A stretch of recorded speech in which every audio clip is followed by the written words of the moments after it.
75वें स्वतंत्रता दिवस की सभी को बहुत बहुत बधाई, बहुत बहुत शुभकामनाएं देती हूँ।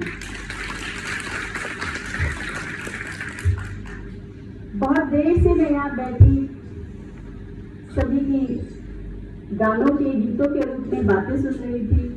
उर्वशी जी ने अपने वक्तव्य में भी बहुत सारी अच्छी बातें रखी, ऐसी बातें रखी जो हमें प्रेरणा देती हैं।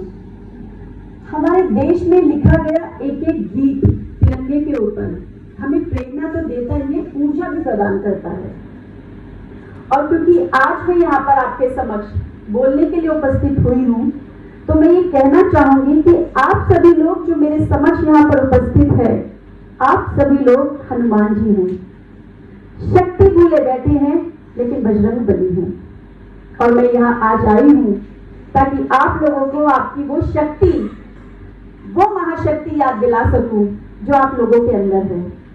वैसे तो उर्वशी जी के हाथों के नीचे आप लोग बड़े हो रहे हैं, शिक्षा ग्रहण कर रहे हैं, दीक्षा ग्रहण कर रहे हैं। उन्होंने आपके अंदर मातृभूमि के लिए जो भाव भरा है, जो प्रेम भरा है देशभक्ति का, उसके लिए मैं उनको नमन करती हूँ।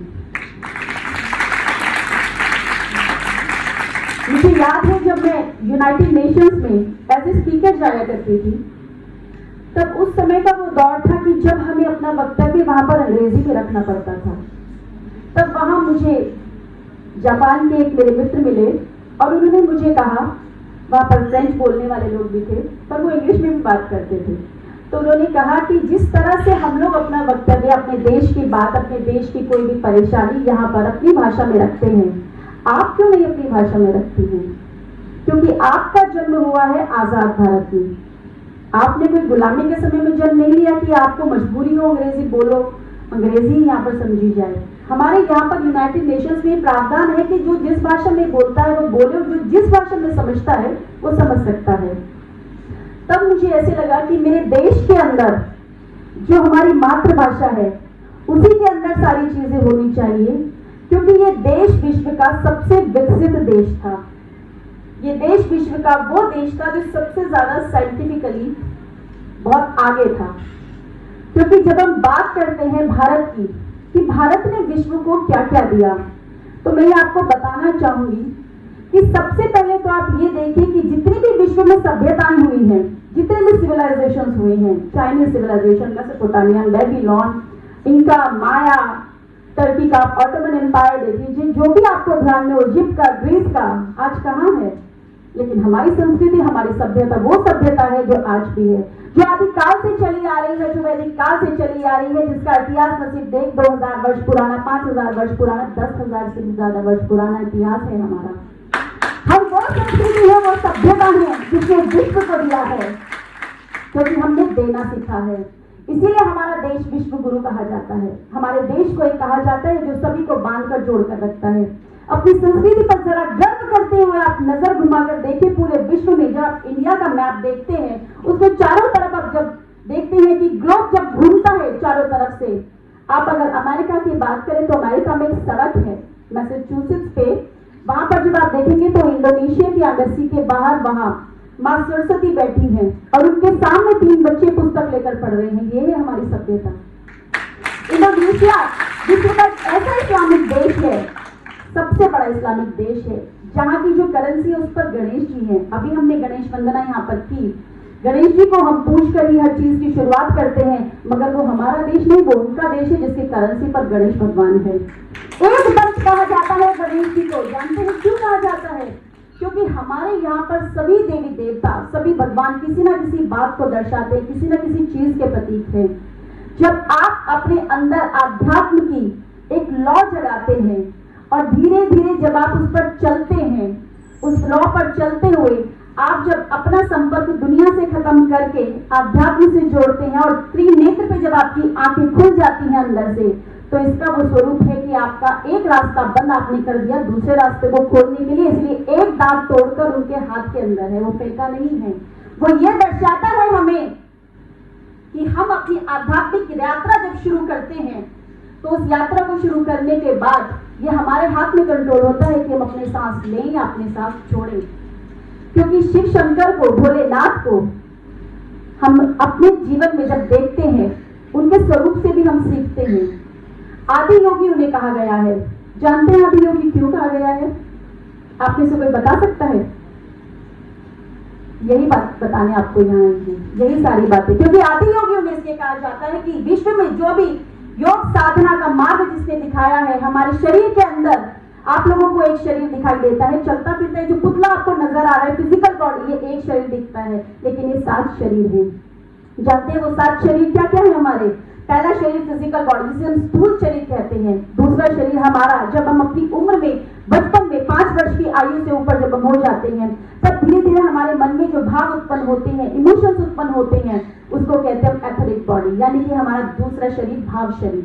तीसरा शरीर हमारा इसी शरीर के अंदर जो दिखता नहीं है, उसे कहते हैं मनस शरीर, यानी कि जो हमारी मेंटल बॉडी है, जब हम सोच विचार करना शुरू करते हैं, ज्ञान लेते हैं, अध्ययन करते हैं, ये हमारा तीसरा शरीर है। ये सभी ज्ञान हमें शिव शंकर भोलेनाथ ने दिया है।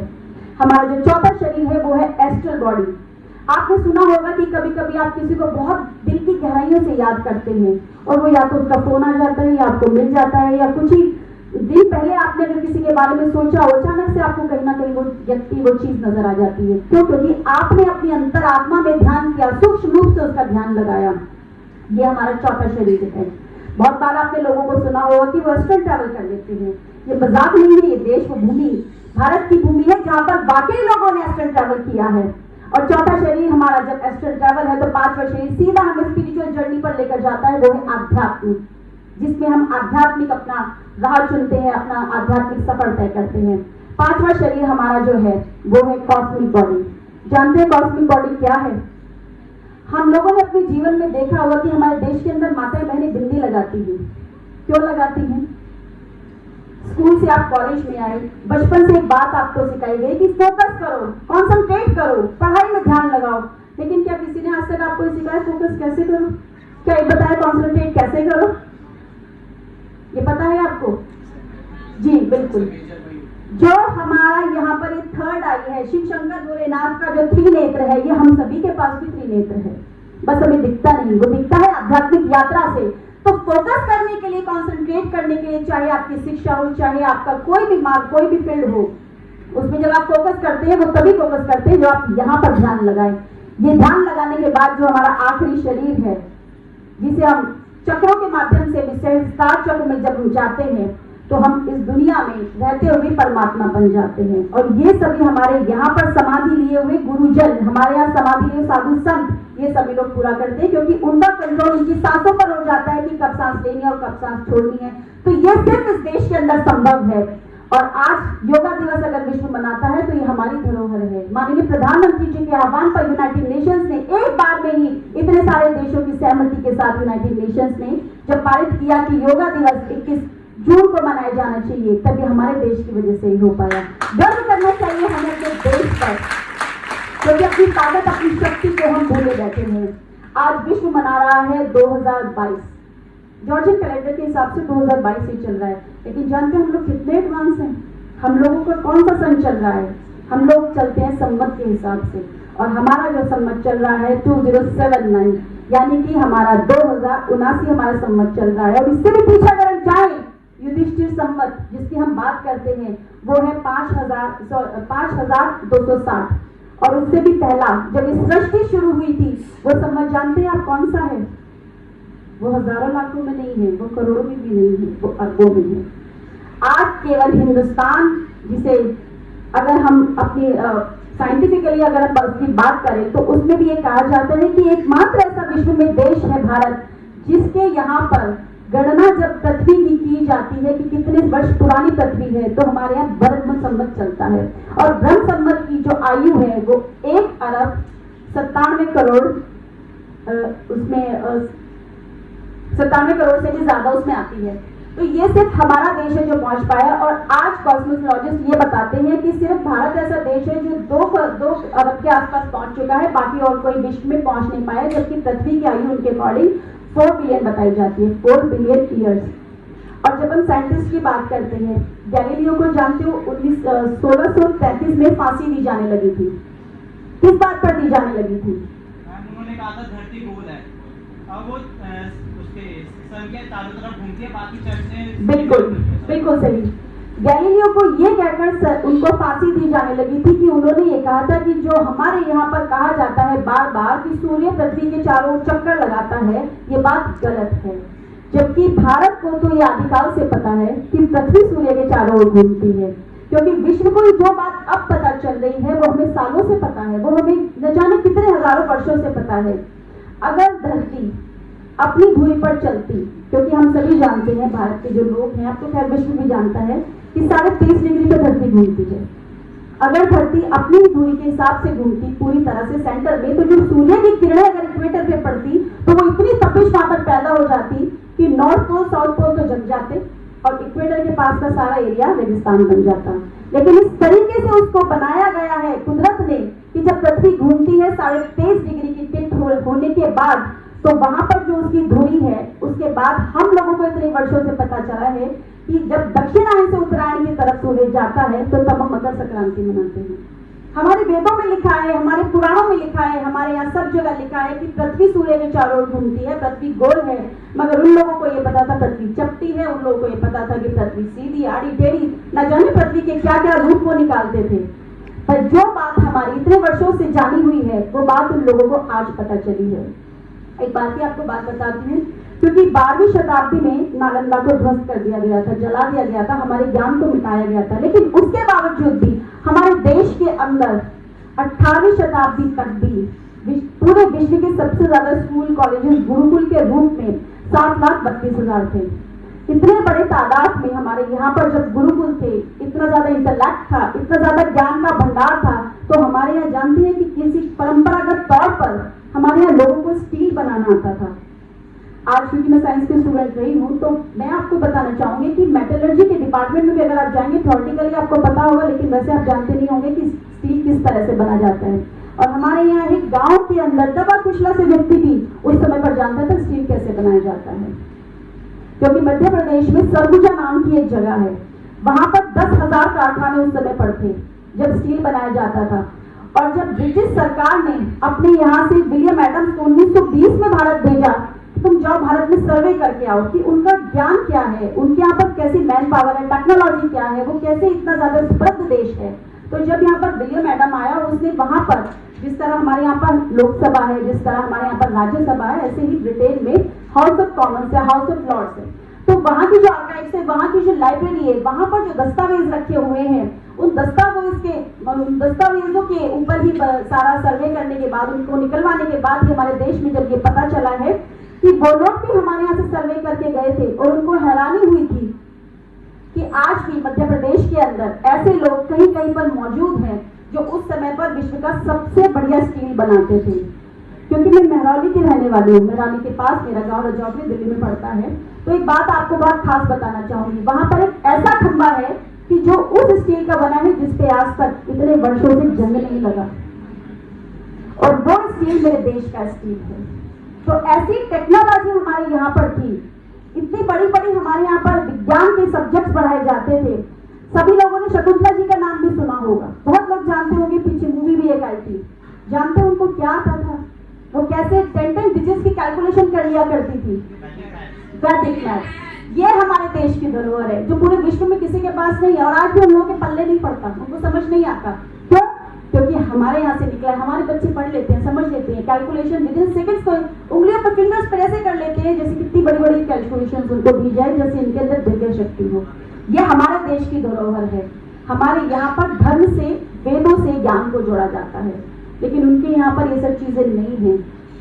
इसीलिए एक बात कहना चाहूंगी कि जब मैकॉले हमारे देश के अंदर आया और उसने देखा कि इतनी बड़ी शिक्षा प्रणाली भारत के अंदर है, इतना ज्यादा ज्ञान, इतना ज्यादा कौशल, इतना ज्यादा जिस देश के अंदर समृद्ध देश है, तो क्यों ना इसको बिगाड़ा जाए। तब मैकॉले ने सारा षड्यंत्र रचा जो आज हम सभी लोग अपनी भाषा को भूलकर उन लोगों की भाषा में ज्ञान लेते हैं। क्योंकि आप देखिए कि किसी भी चीज का मौलिक रूप से, बेसिक तरीके से, मुझे लगता है कि शायद हिंदी इतनी ज्यादा शुद्ध है कि कुछ बच्चों की अगर ध्यान नहीं आ रही हो, तो मैं बताना चाहूंगी कि मौलिक चिंतन जब आप किसी चीज का करते हो तभी आप कुछ खोज कर पाते हो। और इसीलिए ही दूसरे देशों में अगर आप जाओगे, जो देश वर्ल्ड वॉर 2 के बाद खराब हो गए थे, बर्बाद हो गए थे, ऐसे देशों में सबसे पहला नाम जो पूरी तरीके से खत्म हो गया था वो है फ्रांस। उसके बाद जो सबसे बर्बाद देश था जापान, स्पेन, जर्मनी, ये ऐसे देश हैं जो खड़े होने की सोच नहीं सकते थे, लेकिन आज वो देश इतने ज्यादा डेवलप कंट्रीज की लिस्ट में आते हैं। क्यों? उसका क्या कारण है? उसका कारण, जो मुख्य कारण है, बहुत ध्यान से सुनिए, वही आज आपको पूरी बात का निचोड़ देने आई हूँ। उन लोगों ने अपने यहाँ पर कुछ नियम बनाए थे, और वो नियम ये बनाया था कि हमारे यहाँ का कोई भी ज्ञान, कोई भी इंटेलेक्ट हम दूसरे देश नहीं जाने देंगे। उन लोगों ने अपने यहाँ पर ये नियम बनाया। खास तौर पर मैं आपको जापान से शुरू करती हूँ। जापान ने अपने यहाँ पर एक एग्रीमेंट साइन कराते हैं वो लोगों से कि आप दूसरे देश में हायर एजुकेशन के लिए जाइए, आप दूसरे देश में वहां से ज्ञान लेकर आइए, इंटर्नशिप के लिए जाइए, लेकिन आप नेशनल सर्विसेज अपने देश में दीजिए। उन्होंने डिसाइड किया था कि जब हमारे यहाँ पर हमें लगे कि हमारा ये ज्ञान सरप्लस में है, बहुत ज्यादा हो गया है, तब हम दूसरे देशों में जाने की अनुमति देंगे। लेकिन आज मेरे देश का ज्ञान दूसरे देशों में जाकर सर्विस करता है।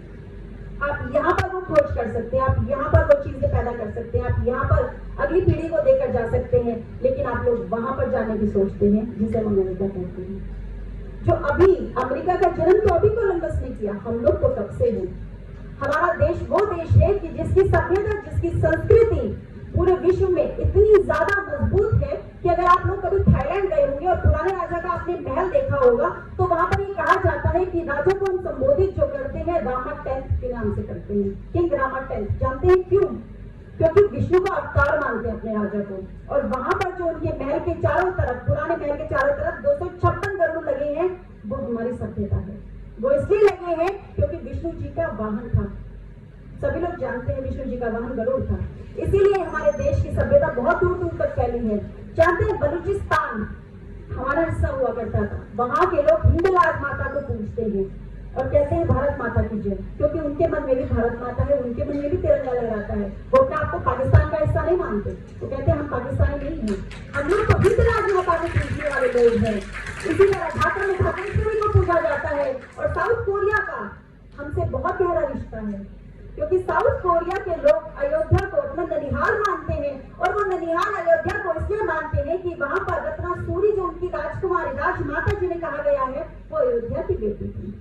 इसीलिए आज भी अगर वहां से कोई आता है तो अयोध्या में आप देखेंगे वहां पर एक म्यूजियम बनाया गया है, जहाँ पर वो पूजा अर्चना करते हैं, जहाँ पर वो अपनी श्रद्धा सुमन अर्पित करते हैं। इसीलिए करते हैं क्योंकि भारत से उनका एक बहुत गहरा रिश्ता है, और ये बहुत गहरा रिश्ता उनका ही नहीं, विश्व के अंदर आप कहीं भी देखिए, जापान जैसे देश में भी देखिए, बैजेंटीना को पूजते हैं। जानते हैं बैजेंटीना देवी कौन है? वहां पर हाथों में वीणा, हाथों में किताब लेकर कमल के फूल पर विराजमान जो देवी है, वही बैजेंटीना है, और वो मेरे देश की देवी है। हम जिन्हें पूजते हैं मां सरस्वती, जो यहाँ भी विराजमान है, शिक्षा की देवी। तो आप बताइए कौन सा ऐसा देश है विश्व में जहाँ पर भारतीय संस्कृति, भारतीय सभ्यता नहीं है? तो गर्व कीजिए अपने आप पर। आज लोग कह देते हैं कि हम लंदन से डिग्री लेकर आए हैं, हम लंदन से सर्जरी कर आए हैं, लेकिन क्या आप जानते हैं कि ये हमारी देन है? बहुत पहले की एक बात आपको बताती हूँ, 1600 ईस्वी की, जब हैदर अली हुआ करते थे, उस समय की बात बताती हूँ। उन्होंने किसी अंग्रेज की एक बार नाक काट दी थी। उस समय पर नाक काटने को जब कोई युद्ध में हार जाता था तो उसको जीवन दान तो दे देते थे, लेकिन नाक काट देते थे तलवार से। इसका मतलब सभी जानते हैं, मतलब बेइज्जती करना। तो वो नाक कटी हुई लेकर जब वापस जा रहा तो रास्ते में एक गांव पड़ता था दक्षिण भारत में, कोयम्बटूर के पास का एक गांव था। वहां पर उस गांव में एक आदमी ने कहा, अरे अरे तुमको तो बहुत लहू बह रहा है, नाक कटा कर आए हो? बोले हाँ, लेकिन क्या करें, अब ठीक है। तो उसने कहा नाक संभालिए, उसने कहा हाँ मेरे पास ही है। तो वो अपनी जेब से निकालता है नाक, उसको हाथ में देता है। तो जब वो देखता है कि गांव का दबे कुचले से कपड़ों में, गंदे मैले से कपड़ों में व्यक्ति उसकी नाक करीब 1.5 घंटे की सर्जरी के बाद जोड़ देता है, तो इतना हैरान रहता है कि 1616वीं ईस्वी के अंदर भारत के अंदर इतना ज्यादा ज्ञान कि उनको सर्जरी करनी आती है, प्लास्टिक सर्जरी आती है, और वो जाकर यूरोप में कहता है अरे मूर्खों तुमको क्या पता, ज्ञान तो वहां पर है, जाओ वहां पर, वहां से कुछ सीख कर आओ। तो वहां से लोग आते हैं, तब वहां से यूरोप से लोग आते हैं, यहाँ की संस्कृति सभ्यता के साथ साथ उनका ज्ञान लेकर जाते हैं। और इस बात से कोई दो राय नहीं है कि जो हमारी सभ्यता संस्कृति है, जो हमारे वेदों के ऋचाएं हैं, उन पर शोध नहीं होता। जर्मनी विश्व के अंदर एक सबसे बड़ा ऐसा देश है जिसके अंदर पूरी की पूरी यूनिवर्सिटी बनाई हुई है, सिर्फ किस लिए कि भारत के जो वेद मंत्र हैं, जो ऋचाएं हैं, उनका हमें ज्ञान अंदर का प्राप्त हो, उसकी हमें सीधे तरीके से ये जानकारी मिले कि इनके अंदर ऐसे क्या रहस्य छुपे हैं। तो ये मेरे देश की बात है, मेरे देश के वेद हैं, और हम फिर भी गर्व से कहते हैं कि हम तो अरे हम लोगों ने जो डिग्रियां हमारे पास होनी चाहिए थी वो वहां पर चले गए, क्योंकि हमारे लोग पेटेंट रजिस्टर नहीं कराते थे, हमारे लोग कोई नाम नहीं लिखवाते थे, हमारे लोगों ने कोई आविष्कार में दिखाया नहीं, क्योंकि हमारे यहाँ तो सब चलता आ रहा है। एक बार की बात है कि लोग कहते हैं आर्यभट्ट ने शून्य, हमारे यहाँ पर जो कहा जाता है कि शून्य किसने डिस्कवर किया, किसने शून्य की खोज की, आर्यभट्ट ने। लेकिन फिर महाभारत का युद्ध कैसे हुआ, फिर ये बताइए कि जो सेना थी वो कैसे काउंट हो गई। फिर सबसे पुरानी बात, करीब 7000 वर्ष पुरानी बात आपको बताती हूँ, श्री राम जी की जन्म कुंडली कैसे बन गई, क्योंकि बिना प्लैनेटरी कॉम्बिनेशन के, बिना इन सब आंकड़ों के, बिना मैथ्स के तो ये सब संभव ही नहीं है। तो ये हमारे यहाँ तो कब से चला रहा है, आर्यभट्ट की तो सिर्फ किताब में मिला था। ये वो चीज है जो हमारे पास, हमारी धरोहर सालों साल चलती आ रही है, क्योंकि विश्व को हमने दिया है, विश्व को लिखना हमने सिखाया, पढ़ना हमने सिखाया, बोलना हमने सिखाया, क्योंकि सबसे पुरानी जो लिपि है पूरे विश्व में वो देवनागरी लिपि नहीं, ब्राह्मी लिपि है, जो हमारी लिपि है, जो हमारी देव है। सबसे पुरानी भाषा संस्कृत भाषा है, क्योंकि लोग अक्सर कहते हैं कि अंग्रेजी में बात करो, अंग्रेजी में बात करने से आपका मान सम्मान समाज में बढ़ता है, लेकिन फ्रांस वाले तो नहीं करते। मैं जब फ्रांस में गई थी तो मैंने उनसे इंग्लिश में कुछ बात करके कुछ मांगा सामान, तो बोले हम नहीं देंगे, आपको हमारी भाषा आती है तो करिए, तो ठीक है। फिर मैंने किसी की हर से इशारे से जैसे जैसे सामान लिया, वो इतने अपनी बात के लिए दृढ़ता के साथ अड़े हुए हैं कि हमारा सामान खरीदना है तो हम अपनी भाषा में ही बोलेंगे, इशारों से बताओ, अंग्रेजी हम नहीं बोलने वाले। ऐसे ही डेनमार्क में, ऐसे ही जर्मनी में। और आप जानते हैं कि इनकी भाषा किस भाषा से सिमिलर है, संस्कृत से, हमारी भाषा से। और जर्मनी के अंदर लुफ्थांसा एयरलाइंस का बहुत लोग आप जानते होंगे, जानते हैं किन शब्दों से बना है, संस्कृत का लुप्त, लुप्त यानी जो खो जाते हैं, विलुप्त हो जाते हैं, हंस यानी कि हमारे देश का वो पक्षी जो भले ही आज लुप्त हो गया लेकिन हमारी धरोहर था। हमारे देश की मिट्टी की खुशबू ले लेकर दूसरे देश आज अपने देशों को चला रहे हैं, और फिर भी हमें कह दिया जाता है कि आप लोग तो साइंटिफिक है ही नहीं, आप लोगों को तो कुछ पता ही नहीं। ये हम लोगों के अंदर दिमाग में भरा जाता है, जबकि ऐसा नहीं है। हमने दिया है तो गर्व करो, सीना ठोक कर कहो कि आप हमारा दिया हुआ लेते हैं, हमारा दिया हुआ बोलते हैं, हमारा दिया हुआ, हमारा सिखाया हुआ सीखते हैं, क्योंकि हमने विश्व में सबको सिखाया है। अंग्रेजी में तो सिर्फ वॉवल्स है, A-I-O-U, ना मात्रा है ना कुछ है उसके अंदर। कभी तो देखिए आप, अगर हमारे देश के अंदर ही देख लीजिए, साउथ इंडियन अगर हिंदी अंग्रेजी बोलता है तो पता चल जाएगा साउथ इंडियन अंग्रेजी है, पंजाब का कोई रहने वाला बोलता है पता चल जाएगा। लेकिन संस्कृत भाषा का कभी पता चला है क्या कि मंत्रों का उच्चारण काशी विश्वनाथ में क्या हो रहा है, दक्षिण भारत में क्या हो रहा है, रामेश्वरम में या केदारनाथ में क्या हो रहा है, सब जगह एक सेम है, क्योंकि हमारा जो टॉनिक जो साउंड है हमारे वो बिल्कुल अलग है, हिंदी के हो या संस्कृत के। बहुत जबरदस्त तरीके से हमारा ये सब बनाया गया, हमारी ग्रामर व्याकरण पर इतना बहुत बड़ा काम किया गया है कि जो बिल्कुल डिफरेंट है। अंग्रेजी के अंदर जो मूल शब्द जानते हैं सिर्फ 65,000 है, जिसको घुमा फिरा के आप कैसे भी बोल लीजिए। लेकिन हिंदी भाषा के अंदर जानते हैं कितने मूल शब्द हैं? 80 लाख। और छोड़िए, संस्कृत का बताती हूँ, संस्कृत भाषा के अंदर शब्द जो है 102 अरब 88 करोड़ है। ये संस्कृत भाषा है, ये हम जो हमारे पास है उसे विलुप्त कर दिया। आज आप लोगों को शिक्षा ग्रहण करने की जरूरत नहीं पड़ती अगर हमारी वही सब चलता। हम परंपरागत तरीके से चीजें बनाते रहते, क्योंकि मेरा ये देश, एस्ट्रोफिजिक्स मेरे देश में पढ़ाई जाती थी जो आज कहीं मुझे नजर नहीं आती। आप जानते हो जब मैकोले ने यहाँ पर गुरुकुलों पर पाबंदियां लगाई थी, उस समय पर मद्रास प्रेसिडेंसी में वहां पर जो स्कूल्स थे, क्योंकि पूरा साउथ गुजरात प्रेसिडेंसी के अंतर्गत वहां पर उस समय पढ़ाता था, और उसके अंदर 1.5 लाख कॉलेजेस थे। उन 1.5 लाख कॉलेज में हायर एजुकेशन के लिए 28,000 स्कूल यूनिवर्सिटीज थी जो बड़ी उसके अंदर एजुकेशन देती थी। और गांव टोटल जानते हैं कितने थे? 1,47,000। तो आप सोचिए कि स्कूल कॉलेजेस गांव से ज्यादा थे वहां पर। कितनी जबरदस्त इतनी शिक्षा प्रणाली हमारी थी कि हम अपने परंपरागत तौर पर अपने बड़ों से सीखते आ रहे थे। अभी यहाँ पर मैं सुन रही थी कि जब ये कहा जा रहा था कि हमारे शहीदों ने अपने लहू को तिरंगे में लपेट के हमें आजादी दी है, तो बशीर जी ने भी बहुत अच्छी तरह से अपने वक्तव्य में बताया, उनके लहू का हम सभी को एक तरीके से कीमत को हमें समझाया। लेकिन मैं ये कहना चाहूंगी कि वो जो हमें आजादी देकर गए, वो जो हमें खुशियां देकर गए, आप लोगों ने क्या तय किया है, क्या देकर जाएंगे? अगली पीढ़ी को क्या देकर जाएंगे कि वो ये कहे कि मेरी पिछली पीढ़ी मुझे कुछ देकर गई है? ये आपका दायित्व है जो आपको देकर जाना है। ये आप लोगों को अपनी जिम्मेदारी समझनी है, क्योंकि ब्रेन ड्रेन तो बहुत हो रहा है हमारे देश में। इस ब्रेन ड्रेन को मैं ये नहीं कहती आप किसी दूसरे देश में मत चाहिए, लेकिन अपने देश के प्रति अपनी जिम्मेदारी को जरूर समझिए।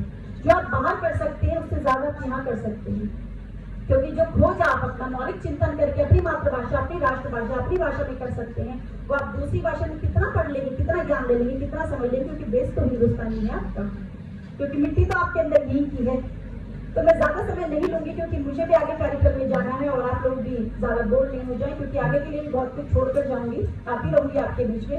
इतना ही कहना चाहूंगी कि पहले समय जब चला था पूरे विश्व के अंदर, तब ये पूरा का पूरा घूमता जा रहा है काल चक्र की तरह। ये काल चक्र जब घूमना शुरू हुआ तो एक समय पर पहले यूरोप का समय था, उसके बाद घूमते घूमते फ्रांस, यूके, इन सब के बाद घूमते घूमते जापान पे आया। अभी समय किसका चल रहा है? क्योंकि तीन सबसे बड़ी चीज होती है पूरे विश्व में विश्व गुरु बनने के लिए, सुपर पावर बनने के लिए, वो है इंटेलेक्ट, मिलिट्री और इकोनॉमी। तो आप खुद समझदार हैं कि जब चाइना का समय चल रहा है तो घूमते घूमते ये सुई किस देश की तरफ आ रही है, वही देश अगला विश्व गुरु बनने जा रहा है। और ये तब संभव है जब नरेंद्र मोदी जी के हाथ मजबूत करते हुए आप लोग अपने आप को, अपने राष्ट्र को मजबूत करें, क्योंकि हम सभी मजबूत तभी होंगे जब आप सभी लोग मजबूत होंगे। और कोई भी देश दो चीजों से सबसे ज्यादा चलता है, या तो लक्ष्मी और सरस्वती। ये दो अगर देश के अंदर मजबूत है तो देश चलता है। और आप सभी लोग भली भांति जानते हैं कि इन दोनों को जिस चीज पर विराजमान किया गया है, जो इन दोनों के विराजमान होने की चीज है, आप सभी समझदार है कि देश को उसकी कितनी जरूरत है। तो कमल को कभी मत भूलिए, क्योंकि ये हमारा राष्ट्रीय फूल तो है ही, साथ ही साथ इन देवियों को यहाँ देश में टिका के रखने का भी एक, आप समझ लीजिए कि एक रास्ता है। जितना देर तक यहाँ पर कमल टिकेगा उतना ही रास्ता ज्ञान के लिए भी आसान होगा, स्मृति के लिए भी आसान होगा, इस देश के विकास के लिए भी आसान होगा, नरेंद्र मोदी जी को मजबूत करने के लिए भी आसान होगा, और आप सभी लोगों को ऊंचाइयों पर ले जाने के लिए रास्ता तभी आसान होगा जब जब कमल विराजमान होगा। इन शब्दों के साथ आप सभी लोगों को अगले 25 वर्षों के लिए जिस अमृत काल को नरेंद्र मोदी जी का जो इस सपना है, पिछले वर्ष ये जब 75वां वर्ष आजादी का हमारा शुरू हुआ था, उसमें नरेंद्र मोदी जी ने सपना देखा कि आजादी के ये अगले 25 वर्ष जब हम आजादी की शताब्दी मना रहे होंगे, तब वो जो गोल्डन पीरियड है हमारा सुनहरा, वो जो समय चलेगा वो अब से शुरू हुआ है। और अब अगले 25 वर्ष हमारे देश के लिए बहुत ज्यादा महत्वपूर्ण है, क्योंकि आने वाले समय में हम उस टेक्नोलॉजी को भी निकाल लाएंगे जो परंपरागत तौर पर हमारी पिछली पीढ़ी से हमें मिल जानी चाहिए थी। हम अपने देश को स्वर्णिम युग की तरफ लेकर जा रहे हैं, क्योंकि विश्व गुरु भारत बनने जा रहा है। इन्हीं शब्दों के साथ अपनी वाणी को विराम देती हूँ। बहुत बहुत धन्यवाद। जय हिंद, जय भारत।